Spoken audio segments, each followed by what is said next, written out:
So here it is, you have a problem. The number one coping skill in the world is this. I feel bad, what do? Divert my attention. We go to cake. We go to alcohol, smoking, definitely, as I said, food, chocolate, what? Tranquilizers, which is drugs. What? Shopping, that's definitely, what? TV.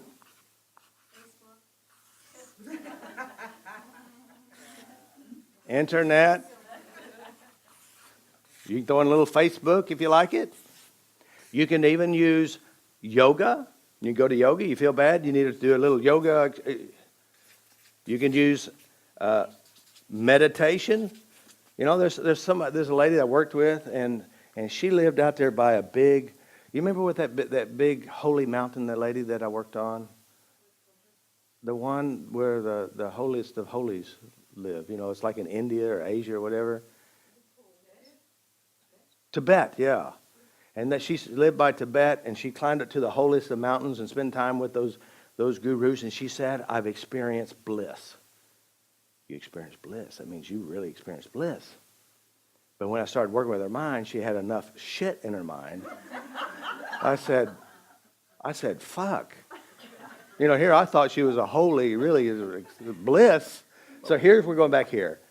If you have a problem, you can meditate, vegetate, TV, sex. We can throw a little bit of sex in there. Sex. What? That is true. You can use tapping as an escape mechanism too. Now I had to explain that because there's a difference that we make that makes a difference in what we're doing.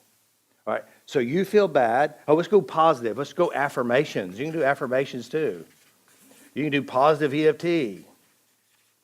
You can use, like I said, yoga, TV. You can use anything to escape what your problem is. But here's the key that makes a difference. First of all, with FasterEFT, we don't escape. The first thing we do is we welcome. We accept it, we see it, we feel it, we recognize it, we identify it. Then we tap. Then we go back and check it again. Is it still there?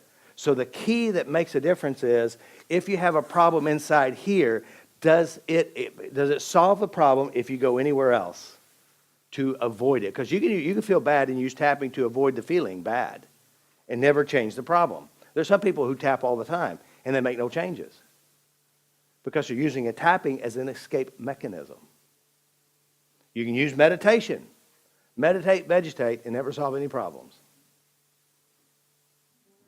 Okay, so when you're saying you can use tapping as an escape mechanism, are you talking about if you're just mechanical tapping?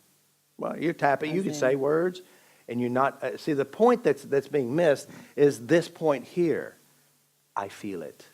I identify it. I know what it is. I see it, and then I start to work to change what I hold here. Now, some people will go here only to tapping, and just tap mechanically. They'll go to yoga. They'll go sex. You know, they'll go to shopping. They'll go to the TV, internet. They'll go to positive stuff. See, again, if you have a problem and you feel bad and you go to the positive and you're over here, where's the negative at? But if we go to the negative and we notice and recognize what is in the negative, don't rehearse it, don't enjoy it, don't stay there. But your intention is to find it, feel it, associate it, and change what you hold here. So truly, there's only one escape. Only one to escape your problems is to go inside. You go inside, notice what you have, and change what you hold within. By the way, are we still talking about the law of attraction? Aren't we? If you go inside yourself and you change what you have inside yourself, what happens? That's law of attraction because you're going to attract something different. Exactly. You're changing what you hold, you're going to see things differently. If you don't change it and you keep running, you're going to have problems. So let's say, for example, you have a problem. Like, for example, we had Leslie who loved water. All right? She loved water. So guess what she would do when she felt bad? She went to water And all of a sudden, water becomes a problem. Say, for example, you love sex. Sex is wonderful. It makes you feel good. There's love and all this stuff. And so now you're having stress. Now you have stress and problems here. And so you keep going to go sex. And you're trying to screw whoever would let you screw them. And if you can't, you have to do it by yourself. All right? Does that make sense? So that must be is that a God talking to you right then? Is it like a sign? Oh, you turned red all of a sudden. So anyway, so here we are. So, see, I'm so intuitive here, just. So anyway, so here it is. You have a problem, and you love sex, and sex feels good. And it does. It's wonderful. So now here you are. You have all these problems, and you keep going to sex, trying to escape it. The problem is the problem that you have here, you start to develop a problem here in sex. All of a sudden, you can't get enough, and she or he's running from you, or you go to porn, or you have to pay for it, or you have to do it by yourself, and then all of a sudden, you create a giant problem here with sex. Let's say it isn't sex. Sex isn't your love and joy. It could be, oh yeah, we got to throw exercise in there too. All right, exercise, but let's say, for example, shopping.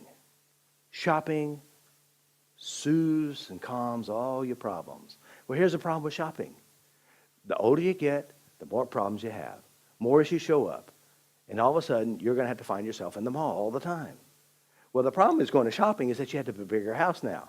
You got 12 things of the same suit, the same shoes. You got tons of shoes everywhere. You got piles of clothes packed up all around, and you have this one path to the bedroom and back because you've been shopping, trying to make yourself feel better.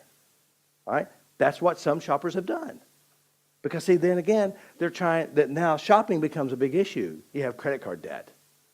All right? So let's say you're not doing that. You could be, food. Here it is. Food is a number one, it's a number one legal, especially for the church folk, legal sin that you can have. So here it is. They go to food. Now all of a sudden they go to buffets and all this stuff. They feel bad. They eat more, and they love all this stuff. And next thing you know, you can't wash parts of your body because you can't reach it. Tent and awning attire isn't too sexy, but it's all you can find because nothing else fits. All right? Then you have health problems, and then you have this problem. And then you start beating yourself up because you look in the mirror and you can't even recognize the woman that's in front of you because you've been eating so much chocolate. See, again, you can create another set of problems. So how are you going to solve your problem? You're doing the positive stuff, positive, and then all of a sudden you get really, you're trying to be positive, and then you're in some kind of fake reality, and then all of a sudden your reality starts hitting you in the face because you can't pay your bills because you're so positive, because you're not out there working, you're spending all the time doing affirmations. Who knows what kind of problems you could have with that? All right? So here it is. In order to solve your problem, where do you go? Inside. And what do you do with what's inside? Make it all good. That means you can't find the bad. Matter of fact, I go in looking with a flashlight trying to find something in there. And I can't. So I date people with problems, just so if I can find some. You hit the jackpot. Isn't that right? So, you get the point.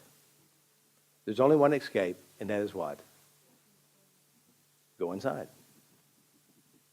There's only one way out. So you can be a great meditator, vegetator, sexaholic, TV-aholic, Facebook-aholic, exercise-aholic, affirmation, food, church, you name it. You can pray on your knees, praying and begging God. Yeah, thinking. A thinking-aholic. Bad thinking-aholic. Yeah, anyway. So, does this make sense?